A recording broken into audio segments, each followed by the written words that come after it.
Hello everyone. So আজকের ভিডিওতে আমি আপনাদেরকে দেখাবো যে কীভাবে একটা ওয়েবসাইট অডিট করতে হয়।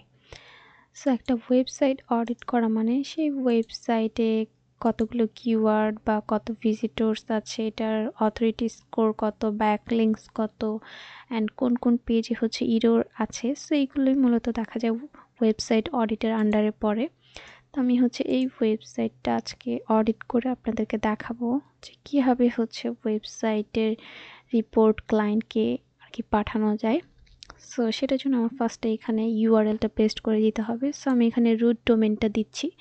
আমি যদি চাই যে আমি এক্স্যাক্ট এই ইউআরএলটাই সার্চ করব, সো সেক্ষেত্রে আমি এক্স্যাক্ট ইউআরএলটা সিলেক্ট করব। অ্যান্ড আমি যদি চাই পুরো ওয়েবসাইটের অডিট করতে, কোথায় কোন পেজে ইরর আছে, সো সেক্ষেত্রে আমি রুট ডোমেনটা সিলেক্ট করব। তো আমি এখানে রুট ডোমেনটাই সিলেক্ট করছি। তারপর আমি এখানে জাস্ট সার্চ অপশনে ক্লিক করছি। তো এখানে দেখাচ্ছে যে ইউএসএ কান্ট্রিতে এটার authority score 52 and organic search traffic এত, পেইড সার্চ ট্রাফিক এত, অ্যান্ড ব্যাকলিংকস এত। তো অর্গানিক সার্চ ট্রাফিক যেগুলো অর্গানিক কিওয়ার্ডের মাধ্যমে আর কি আসে, অ্যান্ড পেইড সার্চ ট্রাফিক যেটা গুগল অ্যাডসের মাধ্যমে আর কি আসে। হ্যাঁ, সো এখানে আমি এটার পজিশনটা দেখছি, এটার গ্রোথ। সো এটার গ্রোথ অনেক ভালো। অ্যান্ড এখানে অর্গানিক কিওয়ার্ডের আর কি গ্রোথ। তো এরপর আমি এখানে আসি টপ অর্গানিক কিওয়ার্ড। সো এই ওয়েবসাইটে কোন কিওয়ার্ডগুলো অনেক ভালো পারফর্ম করছে বা সেটা কোন পজিশনে আছে সেটা এখানে দেখতে পাচ্ছি। যেমন মলিমেইড এই কিওয়ার্ডে এটা একদম পজিশন 1-এ আছে, সার্চ ভলিউম এত। ওকে, তো আমি যদি এটা ভিউ ডিটেলসে ক্লিক করি, তো আমি এখানে পুরোটা দেখতে পাবো কোন কিওয়ার্ডে কোন কোন পজিশনে আছে, তাই না? এখানে অনেকগুলো কিওয়ার্ডে 1 পজিশনে আছে, অ্যান্ড সার্চ ভলিউমও খুবই ভালো। বাট এখানে কেডি আর কি অনেক বেশি, যেটা প্রায় 62, অ্যান্ড এটা খুবই ডিফিকাল্ট। অ্যান্ড এখানে একটা আছে যেটা গ্রিন মার্ক, অ্যান্ড এটা খুবই ইজি। সো এই কিওয়ার্ডগুলো দিয়ে যদি অন্য আর কি কেউ ওয়েবসাইট র্যাঙ্ক করাতে চায়, সেক্ষেত্রে সে এটা ইজিতে র্যাঙ্ক করাতে পারবে। অ্যান্ড এটা কিন্তু অনেক বেশি ডিফিকাল্ট, এটা পসিবল অ্যান্ড এটা ডিফিকাল্ট। সো ডিফিকাল্ট কিওয়ার্ডগুলো দিয়ে দেখা যায় র্যাঙ্ক করানো অনেক বেশি আর কি হার্ড হয়ে যায়। তো এরপরে কিওয়ার্ডস বাই ইন্টেন্ট। একটা ওয়েবসাইটে 4 রকমের ইন্টেন্ট থাকে। সো এখানে informational, navigational, commercial and transactional. So এখানে পার্সেন্টেজ দেখাচ্ছে। সো ইনফরমেশনাল পার্সেন্টেজ সব থেকে বেশি, যেখানে কিওয়ার্ডও অনেক বেশি অ্যান্ড ট্রাফিকও অনেক বেশি। ওকে, সেখানে টপ পেইড কিওয়ার্ড যেগুলো গুগল অ্যাডসের মাধ্যমে আর কি ইউজ করা হয়েছে বা করেছে তারা। তো এখন আমি ওয়েবসাইটের ডোমেইন ওভারভিউ বা ওয়েবসাইট ওভারভিউটা দেখলাম। এখন আমি এটাকে অডিট করব। তো অডিট করে আমি দেখব এই ওয়েবসাইটে কি কি ইরর আছে। ওকে, তো আমার এখান থেকে সাইট অডিটে ক্লিক করতে হবে। তো এটা আমি আগে একবার দেখেছিলাম, তো আপনাদেরকে দেখানোর জন্য এখানে জাস্ট ক্লিক করলেই হয়ে যাবে। কিন্তু আপনার যখন আর কি নতুনভাবে ক্রিয়েট করবেন, সেখান থেকে ক্রিয়েট প্রজেক্টে গিয়ে তারপরে ডোমেইন নেমটা দিতে হবে, তাহলেই হয়ে যাবে।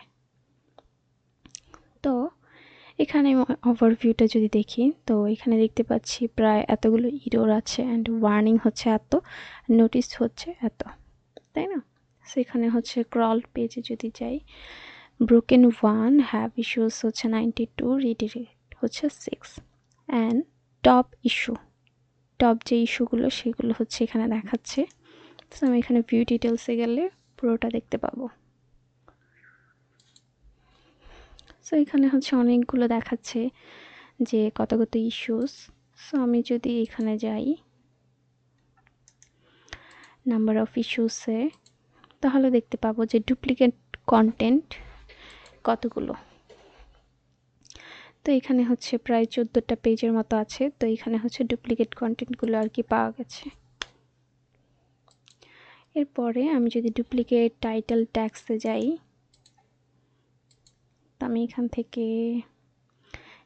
ডুপ্লিকেট টাইটেল ট্যাক্সগুলো আছে, যেগুলো দেখা যায় ফিক্স করতে হয়। সো এই ইস্যুগুলো ফিক্স করতে হবে। ক্লায়েন্টের ওয়েবসাইটে এরকম ইস্যু থাকতে পারে, সেগুলো হচ্ছে ফিক্স করে গুগল সার্চ কনসোলে হচ্ছে সাবমিট করতে হবে। তো এখানে আরও ইস্যু দেখাচ্ছে, যেগুলো হচ্ছে 60 ইন্টারনাল ইমেজেস আর ব্রোকেন। ওকে, তারপরে হচ্ছে ডুপ্লিকেট মেটা ডিসক্রিপশনে যদি ক্লিক করি, তো সেখানে হচ্ছে মেটা ডিসক্রিপশনগুলো আর কি ডুপ্লিকেট দেখাচ্ছে। তো এই ওয়েবসাইটে অনেক বেশি ট্রাফিক থাকার পরেও কিন্তু ওয়েবসাইটে আর কি এরকম ইস্যুগুলো আছে।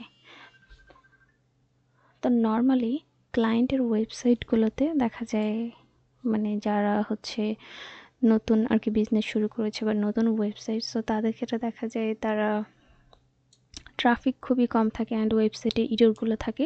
সো সেক্ষেত্রে হচ্ছে এই ইররগুলোর আর কি রিপোর্টই ক্লায়েন্টকে আর কি দেখাতে হয় যে তার ওয়েবসাইটে কত ভিজিটর্স আছে বা কত ইরর আছে এরকম।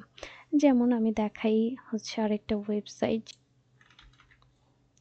তো এখানে আমি আবার সার্চ করলে সো অথরিটি স্কোর কিন্তু 0, অর্গানিক সার্চ ট্রাফিকও 0, ব্যাকলিংস 455 দেখাচ্ছে, অ্যান্ড ওয়ার্ল্ড ওয়াইড কিন্তু কিওয়ার্ডস এত অ্যান্ড ইউএসএ এত। ওকে, সো টপ অর্গানিক কিওয়ার্ডে যদি যাই তাহলে এই কিওয়ার্ডগুলো আর কি মোটামুটি আছে, যেগুলো হচ্ছে পজিশন অনেক আর কি দূরে, 90, 70, 68, 94 এরকম। তো এরপরে হচ্ছে ভলিউম এত, বাকিগুলোর ভলিউম খুবই কম, এগুলো কেটে দিচ্ছি। সেখানে হচ্ছে 7 days ট্রায়াল দেখাচ্ছে, আচ্ছা যাই হোক। তো এরপরে হচ্ছে ইনফরমেশনাল, নেভিগেশনাল, কমার্শিয়াল।